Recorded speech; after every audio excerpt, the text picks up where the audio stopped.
I am on the floor. All of the video is not going to take place here on the floor. I just need to get this intro out, otherwise I don't think I'll start. I recently tried ADHD medication and it really, really helped me. It was like seeing the world in color for the first time, but that was merely a test and I am no longer on ADHD medication, so I am sorry. I'll probably go off track. I'm sorry to my editor. It's fine. I've got this icky back on trackinator button. All I need to do is press it and then... Today's video is about voice training. It is widely requested. It's like one of the most requested videos that I've ever had, really. So I'm going to talk about voice training and how I did it and hopefully fill you with confidence. I also have some new clothes that I ordered and I'm gonna try them on to kill two birds with one stone. So the main thing I get asked is, how did I voice train? What did I do? How do I sound like this? And how can people sound like I do? I think people think voice training is like, you have to have expensive lessons and you have to commit like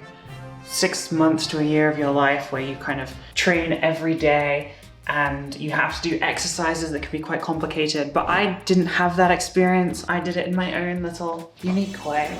I'm also trying on clothes. I bought a bunch of summery pieces from a shop called Tank Air. Here is one of them. I love this. This is really nice. I'm gonna be trying these on whilst I ramble about voice training. I don't have very good control over my voice. I cannot sing.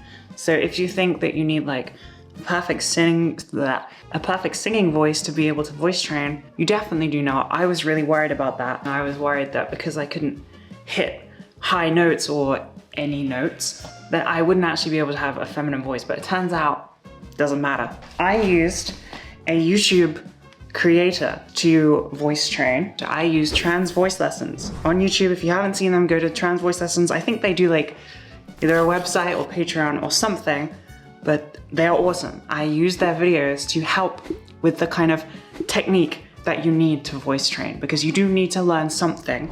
You can't just raw dog it, I don't think. You do need to know a little tiny bit. I just want to show off that I am slaying right now.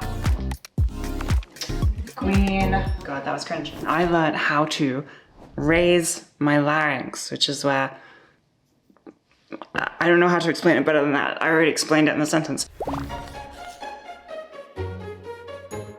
You are very conscious about raising it whilst you're talking so that you can hit like a more feminine pitch. And when you first start, it's a little bit rough. It's difficult to find a comfortable sound. It does sound really uncomfortable, but I used those techniques. I did the heat from fire, fire from heat, which really kind of helps you like really focus on the sounds. I did not go very in depth. I did not study too hard. I watched like 2 or 3 videos on the subject and then practice, I would say, for less than a week. And this isn't me saying like, after a week I nailed it, I am perfect. No, I just practiced for a week and then I was like, okay, I'm just gonna apply this to every single conversation I have forever. It was like when I move in with my friends at university, we had like a shared accommodation. Ugh. And I was decided that when I moved there into the shared house, that would be my time to do my social transition. And then I'd also commit to my voice training. And my commitment wasn't like, I will commit to practicing. It was, I will commit. However my voice sounds now after I've learned, I will just apply that. I will use that voice every day. That is my new voice, just like I was in my new identity and my new gender and my new pronouns. I kind of just went all in. Low-key, another slay. Had to get out there. I think, to be honest, I just really wanted to commit. I just wanted to be like, this is my new life and this is what I'm doing now. And I just really wanted to get it over with. I was quite good, and I am quite good at like doing the difficult bit at the start to then reap the rewards later. This t-shirt is compressing all of my organs together. I ordered a large for this very fear. So my practice came in the form of like conversation with people, the person I was dating at the time, with my friends, with family, with, you know, university tutors, everybody. No actual like specific practicing, maybe like the heat from fire, fire from heat as like a warm-up, like a vocal warm-up to get started for the day. But I never really did the exercises again, like the larynx raising exercises or anything like that. They kind of became natural the more I used my voice. To be honest, this was kind of like trial by fire. It meant that my voice did not pass for a really long time, where I was either intoxicated or really tired, like early in the morning, or ill, my voice would be really deep. I wouldn't have that control over it. It was a really, really conscious effort. I would have to try really hard to kind of keep it in that female range and the female pitch, sounding nice. Lots of things could interrupt that. You know, if I had to answer the door to the postman, I'd be hiding behind the door because it just, you know, it was cringe. It was difficult. You know, for a little while, it felt a bit fake because I would have to put it on. I would have to try. Then suddenly, one day, I was a year into my transition. I moved into a new apartment and I woke up early in the morning and I answered the door and I sounded like this. I was like, oh my God, like it's sticking now. And it just kind of became easy. It became natural. It's not something I have to think about anymore. Going back into my real regular outfit now. So it's not like I did anything particularly crazy. I just kind of committed. I just kind of did the same thing I did with my social transition and outfits where I went for it. And I didn't kind of put it off or, you know, not try and think about it because I knew the earlier I started, the better it would be. There are some key things that you can focus on early to try and get there quicker. Focusing on your resonance of your voice from being in your chest. So when your voice is a deeper pitch, you can feel it in your chest vibrates. And if you can move that up into like the back of your mouth, the top of your throat, it's a more feminine sound, it's softer.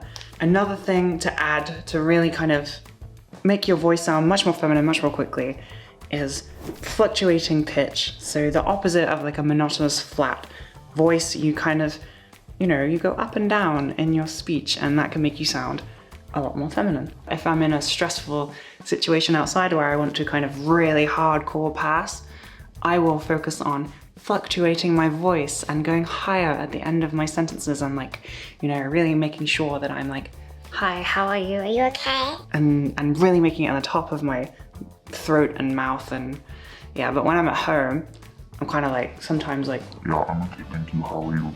It's very down here and it's not too much effort. Progress is not always linear. However, the more you do it, the better you'll get. You know, you can drop back on your voice training and feel like you're losing progress, but you most likely are not. It's the same with everything. If you keep at it, it will go well, you'll get better. And the kind of best thing about it is that you're using muscles that can be trained. And that's why it becomes natural, because you are training those muscles. I have lost my old voice. I can make my voice go kind of deep, I think. It's not like I can just kind of drop the act and go back to my old really bassy voice. I can, that's kind of bassy, I guess. Like, I can't do it. It takes physical effort. I would have to unlearn the things that I have learned.